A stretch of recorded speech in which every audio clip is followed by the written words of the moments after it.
So this was average revenue per member. Hmm. We looked at it on a monthly basis, and the top 10% in our study were generating $170 or more per member per month. Got it. Uh, that's compared to a median in our survey of about $110, 112 is the exact number. So about a was that $60 per month disparity. And Hmm. so if you just think about the impact of those economics, you could have a gym with 100 members in one instance, generating significantly more revenue than the same gym, the lower average revenue per member. So this is one of the biggest levers, in addition to retention, the biggest levers for any fitness business. It's just that average revenue per member, because if you can increase that without spending more on marketing, without spending more on overhead or having to expand space or anything like that, it's pure profit.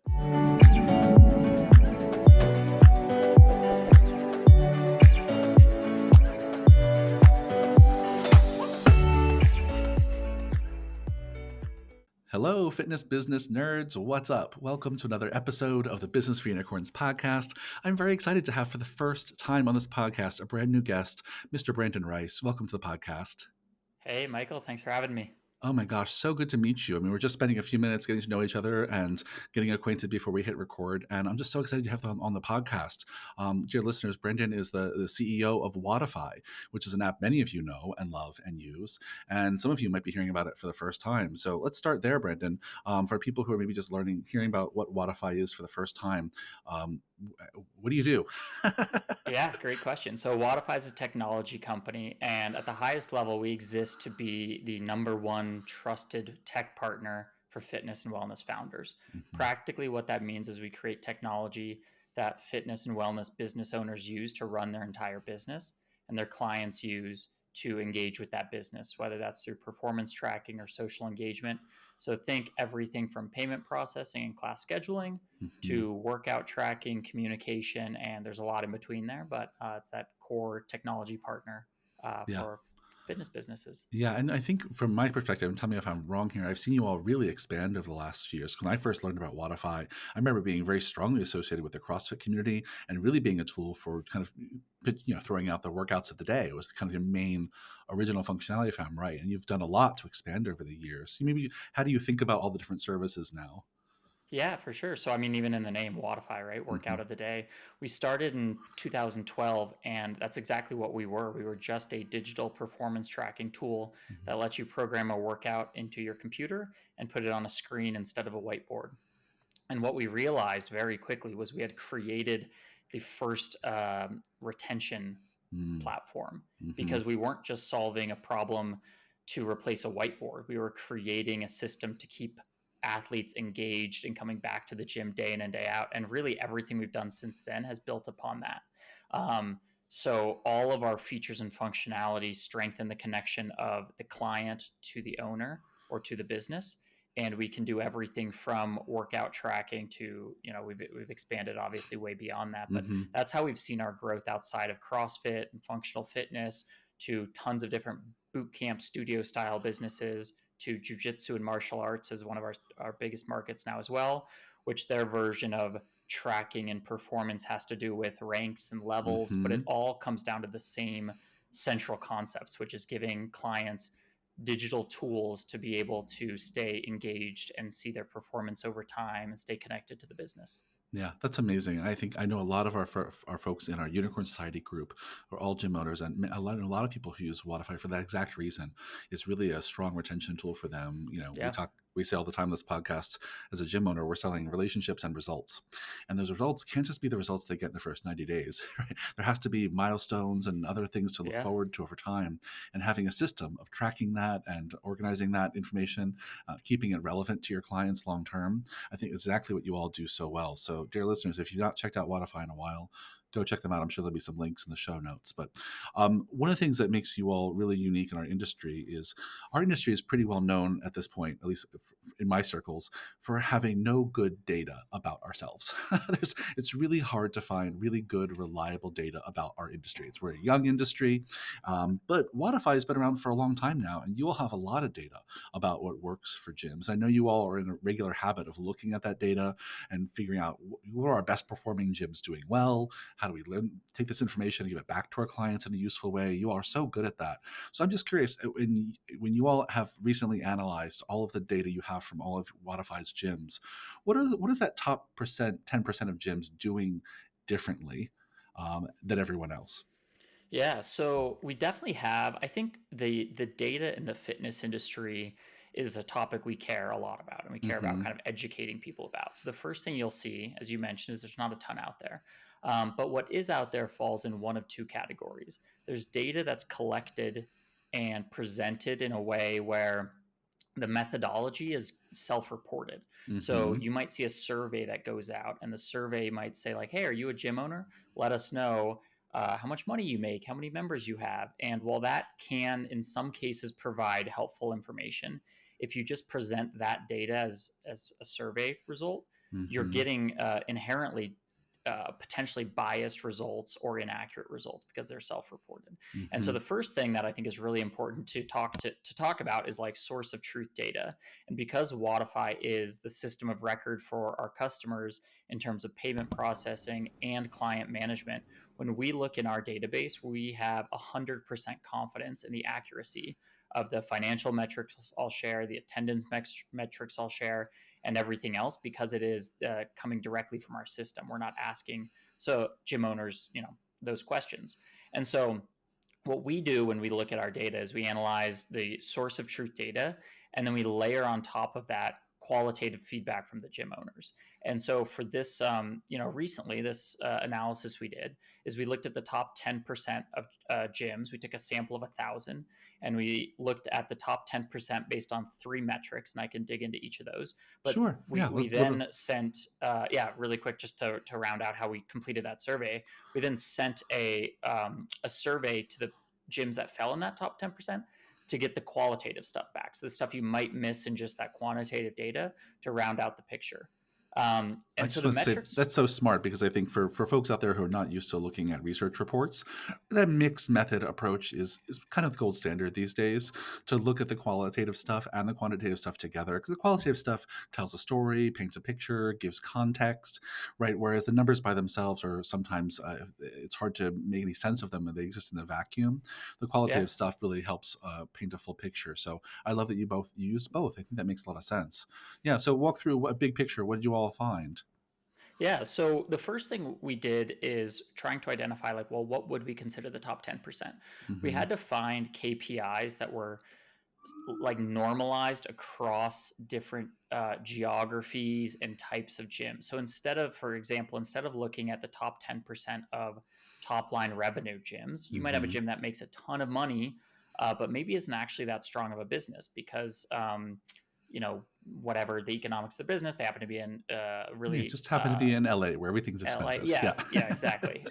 Or you might have a really strong business in a more rural area, but that wouldn't show up in the top 10% of revenue. Yep. So we looked at three KPIs that we think do a better job of that kind of normalization.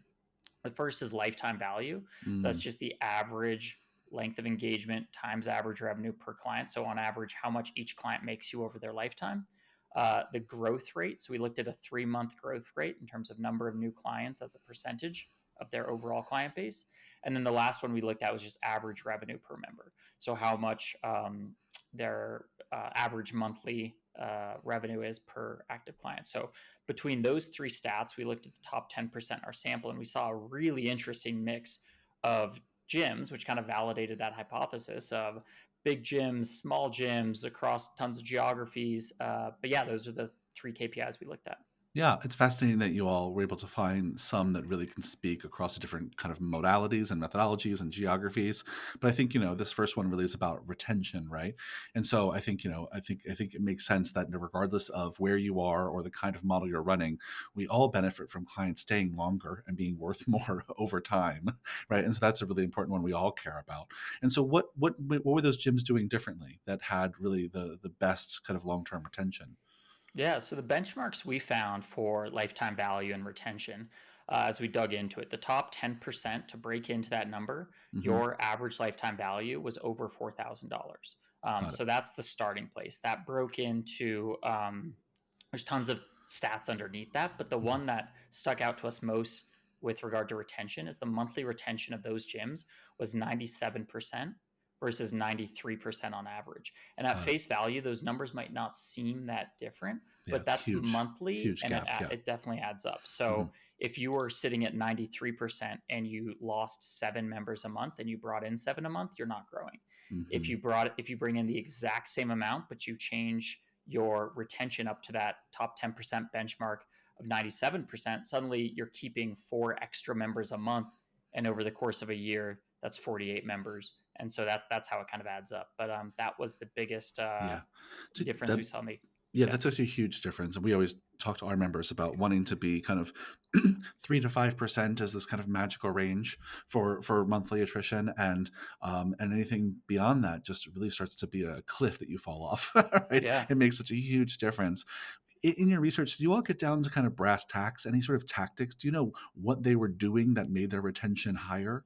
Yeah. So for us, and again, the lens to look at our sample through is group based fitness gyms, is Mm-hmm. mostly what these are. And what we found is across the board, it's all about driving attendance and getting clients to show up. Mm-hmm. That is what separates those folks from the average.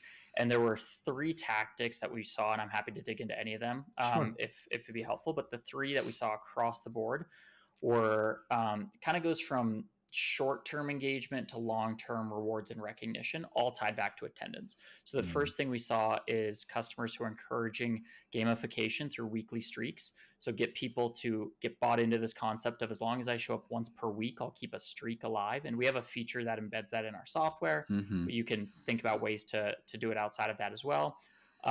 Committed clubs, which is the idea that each month or each quarter you can be part of a club at your gym if you show up a certain number of times. And then the last one was having attendance milestones. So Mm. rewards and recognition tied directly to a set number of attendances in total. So that's usually like 100, 250, 500, and then celebrating each of those different achievements along the way. And that's what drives the retention at those top 10%. Yeah, those are great. I think those tactics are so helpful, Brandon, because there's 2 things I like about them. One is they're focused on effort, not just outcomes, right? They're focused on actually showing up, not just celebrating the milestone of the PR or the 250th class. I mean, those are useful, but you're celebrating people just actually showing up and Yeah. putting in the work day after day, which I think is so smart.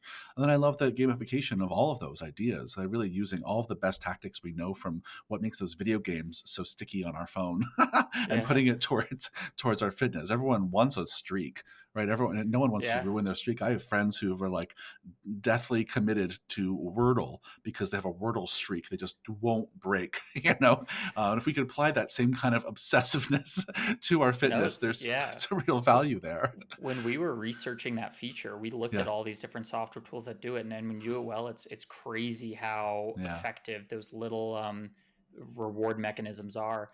And then just a comment on the reward piece of it, whether that's part of the committed club or the attendance milestones, the gyms that yeah, do this best have a reward that isn't an arbitrary like Amazon gift card. It's a reward that mm, ties back to their business, and you create this flywheel effect of these being your best clients, becoming stickier, staying at your gym longer, and referring other people. So my favorite simple one is some sort of branded piece of swag, like a custom hoodie based on attendance milestones. And the cost of that hoodie, and you give it to people, they can't buy it. It's not just one you could buy for $40 and you're getting it.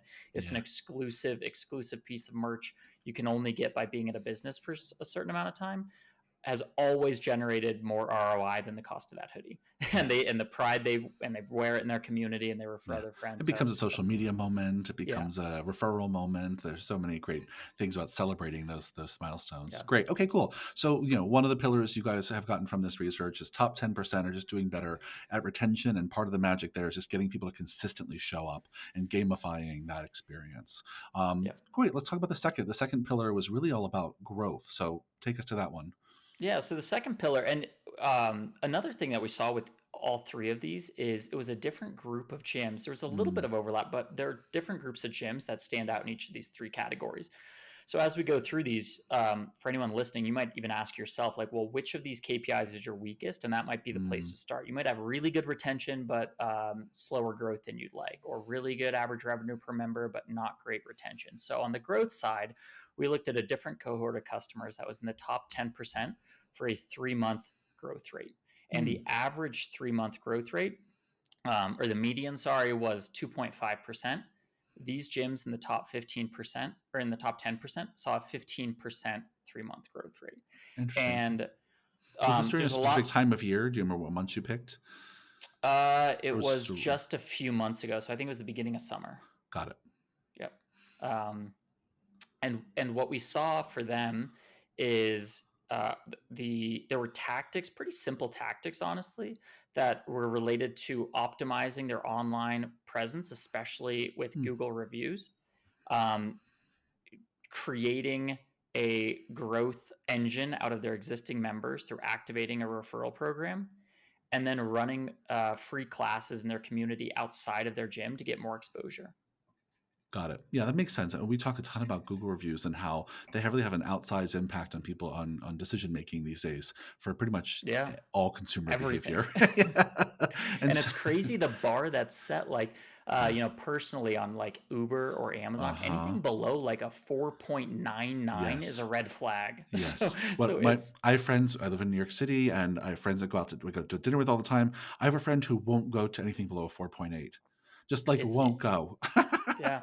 like Well, in like it's gonna poison advertising, you or something. yeah, I think there used to be, advertising used to have a higher barrier to entry and even like Mm, quality creative. So you had this like almost validation built into, if you see a good ad, you trust it. And that's mm, completely changed the last few years. So I think yeah. reviews have become really, really important. And for a small business in the fitness community, who, the assumption here is you actually are providing a 5-star service. If you're not, there's probably a different set of tactics and things you should focus on, Yeah. but just providing a 5-star experience will not get you hundreds of Google reviews. Mm-mm. And so when we looked at this group, I went through all of these gyms' websites and online profiles, and the bar I saw across all of them was over 100 5-star reviews. So, Interesting.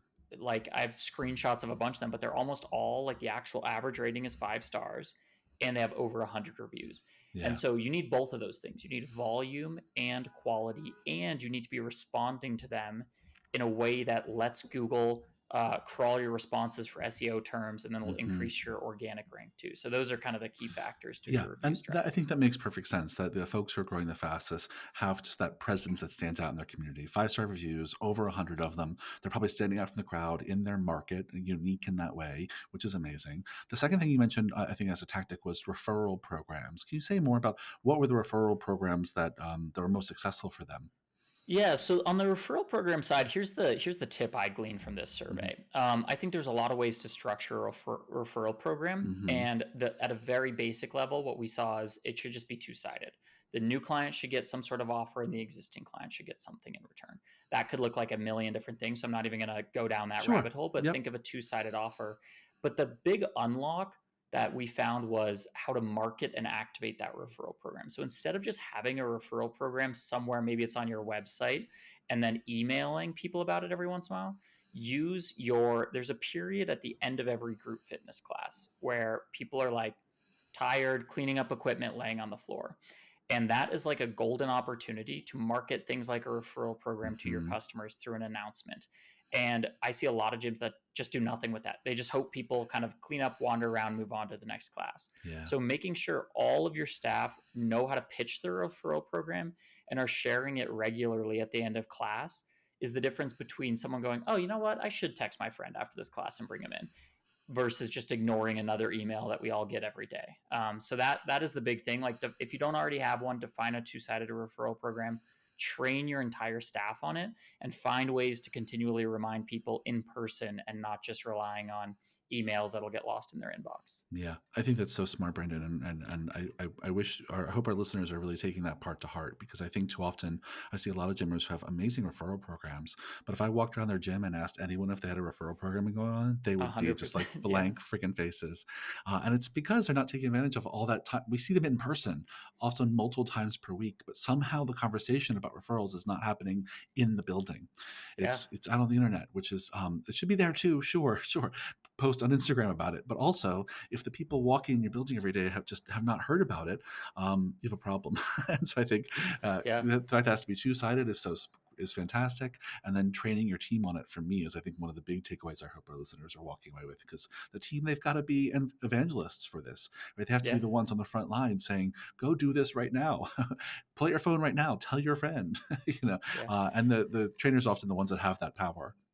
Yeah, and I think also looking for when it makes sense to promote it. So Mm, if there's just this ongoing referral program, it might, on a random Tuesday morning, maybe it's not the best time for someone to think about bringing their friend. But sure. I remember one time I brought a friend to the gym I go to because I think it was a Thursday class, and they said, "Hey, Saturday's a partner workout." It's Mm, like, oh, Saturday, it's a weekend, it's a lot more approachable, and you bring a friend to that. So think about like the promotion of the program tied to a call to action of like, this would be a good time to refer a mhm. friend. Yeah, 100%. I'll say one more thing about referrals, because I have a lot to say about this, but I'll save it for another podcast. Is I think it's important also to have people have referral opportunities that are not just come work out with us.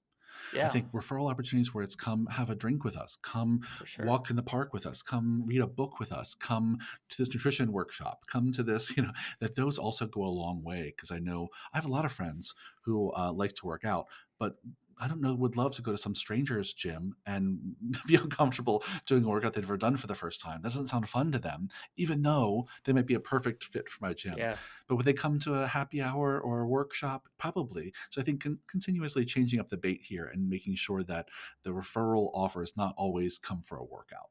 that's a great call. Yeah, I Yeah, like that. yeah. All right, so we got two big pillars here that you've gotten from the data, and the third one was, you said this is where you really dove into the revenue part. So walk me through this one. Yeah, so this was average revenue per member. Hmm. We looked at it on a monthly basis, and the top 10% in our study were generating $170 or more per member per month. Got it. Uh, that's compared to a median in our survey of about $110.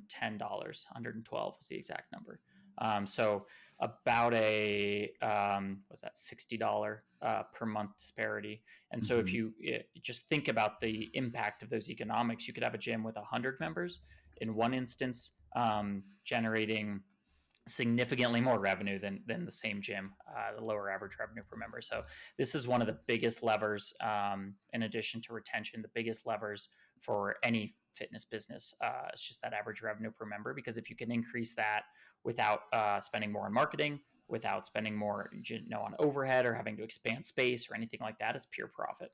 Yeah, that's amazing. And you said that the bulk of people in this study, and especially in this category, were large group class models, correct? Mostly kind of CrossFit or large group classes. CrossFit model, yeah, large. I think, well, I've been in 60-person group classes, so I would say the average here is probably 10 to 15 people per Got class. it. Okay, that makes sense. That makes sense. Yeah, and then what But was but making the most difference? What was driving that revenue for those folks in the top 10%? Yeah, this was a really interesting one to dig into because there's one angle, which is there's a lot around the personalization of the programming and the coaching that can drive revenue. Mm-hmm. But what we saw, which is a little bit more tactical, is we looked at what our data shows that the surveys might not, going back to the beginning of this conversation, what we can look at. So we looked at the actual financial configurations and the way these top 10% gyms set up their billing and their Mm-hmm. discounting. And what we found was pretty interesting. That top 10% had a clear difference in the way they were billing and discounting for their memberships than the rest. So the first thing we saw is just the cadence of billing Mm. in this top 10% group. A much larger than average proportion of them billed on a weekly basis, either Yep. every 4 weeks, every 2 weeks, or every week. But regardless of whether it's 4 weeks or 2 weeks, weekly versus monthly gives you an extra billing cycle. So that was the first thing we identified, is just changing the actual mechanics of your billing to be weekly versus monthly. And the second thing was how much less these top 10% discounted Yeah. compared to everyone else. It was about half as much revenue discounted, compared to all the average gyms. Yeah, I love that. That's so smart, because we tell our folks all the time that they're discounting too much, because it's there's a I understand why people do it, and I'm sure I've done it myself multiple times. Is there's this sense that I'm going to get more leads, I'm going to capture more people, they're going to stay longer if I can just make it cheaper, cheaper, cheaper, cheaper. But the reality is that if you're in a race to the bottom, you're often in a race to close first. Well, Yeah. I think that, and I think there's an element of discounting which you can tie to sales and promotion and marketing, Yeah. which there's an element of that being okay as long as you're creating urgency and scarcity. And what we see as the like slower, more existential threat to the business is Mm-hmm. small law lifetime discounts. Like Mm-hmm. that's if I was talking to a gym owner one on one about this, the first place I would go is look at all of your lifetime discounts. Yeah. Don't if there's a discount expiring in a month or even in 3 months, I don't Course. really care whether it's Of 50% course. off or 75% off, but I care more Yes. about 10% off For forever. life. Yes. Because that 100%. yeah. Yeah, you're exactly right. We love it for a special offer when you get a percentage off your first month or something. But to give that 15% off to the couple because they're a couple training together for the life, or yeah, that's the one that'll really get you. Family discounts, etc., that last for a lifetime. So I'm glad you all make that distinction. I think that's really Yeah. wise. And I think with people moving to weekly billing is something I've seen as a trend over the last 5 or 10 years. I'm just kind of shocked everyone's not there yet. It just makes so much more sense to be billing weekly and capture all of those billing cycles of the year as opposed to monthly. That makes sense. So I mean, we've covered a lot of ground here, and you all have really laid out a lot of strategies to be in that top 10%. So for all of our gym members listening, being like, okay, well, I want to be in that top 10%. Where do I start? What's your advice to them about where do they start leveraging some of these ideas? Yeah, great question. Because that's one of the things I think I see gym owners probably struggling with the most is like Mm-hmm. there's a million things, it's very, very entrepreneurial. You sit Mm-hmm. down, you're done coaching a class on a Monday morning, you open up your laptop, you probably have a bunch of emails and work you have to do reactively, and then proactively, there's a million things you could do.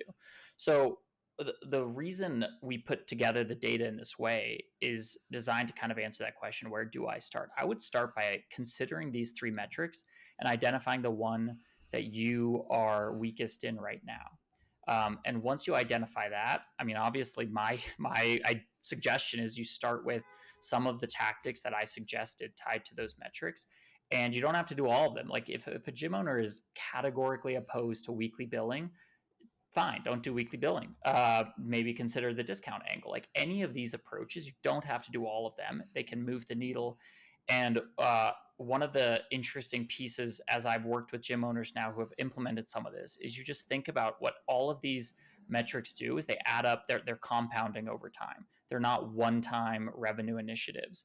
And so if you can increase, like I went through a scenario where you take an average gym, you have 100 members, $120 average revenue per member, 94% monthly retention. That's a $12,000 a month gym.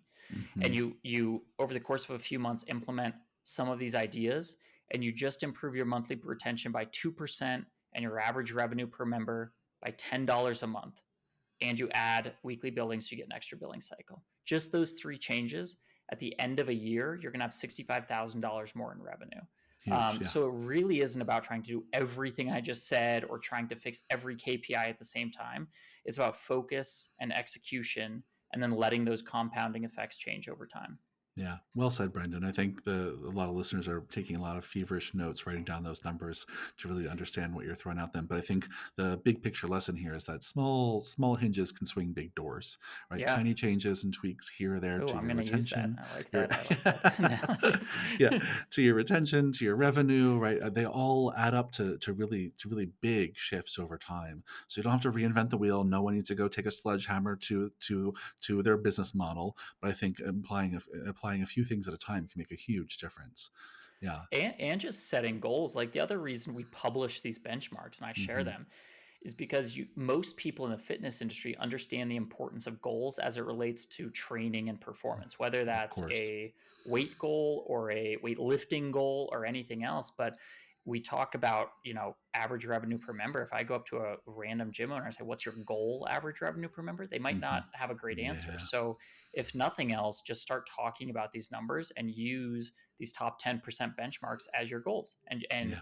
whether it takes you a year to reach them or 2 years, just by having the goal, you'll start thinking differently and you'll start measuring initiatives against a goal, just the same way you would never randomly train without Yeah. having any idea what you're training for. Yeah, well said, my friend. I think it's a great note to end on because it really encapsulates the kind of perspective you want people to have when looking at this data is how do I apply it one step at a time in a way that's methodical and gets me the long-term results we all want. And so good for you. If people wanted to learn more about this data or more about Wodify, where can they go to get more? Yeah, great question. So to start, our website's wodify.com. Hmm. So obviously you can just go there if you want to learn more about our product, and you can talk to someone from our team by clicking book a demo, and we'll just walk through a pretty consultative process where we can learn about your business and see if we'd be a good fit. And in addition to that, we have you'll find our blog from our website, and we publish a lot of content related to this information on our blog. So we can break down. I mean, each tactic I mentioned is its own blog post. So we have a whole kit for running an outdoor class in the summer with the marketing assets and the Yep. communication assets and the planning. So all the things I talked about, the single best place to go is blog.wodify.com, Great. or you can find it from the footer on our website and just check out those resources. I love that. We'll include all that below in the show notes so it's really easy for Awesome. everyone to find and go get those tools. I can't thank you enough, Brandon. This has been so fun. It's very rare that I get someone in the industry to come and really nerd out about data and research reports. And you're welcome back anytime because it's one of my favorite things to do. And it's such great advice in terms of thinking about the industry as a whole, but then also drilling down to the exact strategies and tactics our listeners can take to get these results. So I really appreciate you coming with both. So thank you so much. Thanks so much for having me, Michael. Yeah, listeners, I'll see you on the next one. Have a kick ass day.